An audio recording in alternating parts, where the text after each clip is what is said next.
Hey there, pioneers! In this video, I'm going to show you how to make a power cell in Subnautica 2.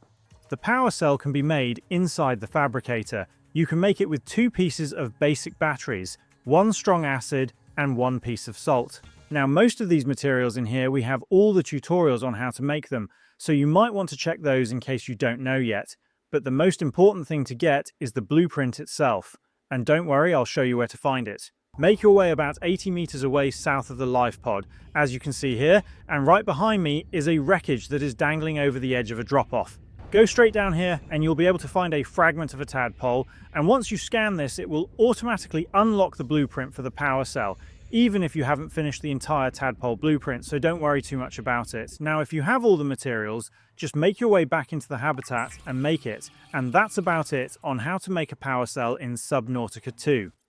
If you found this video helpful, please leave us a like or comment and subscribe to the channel for more quick dive guides. Thanks for tuning in, and I'll see you in the next video.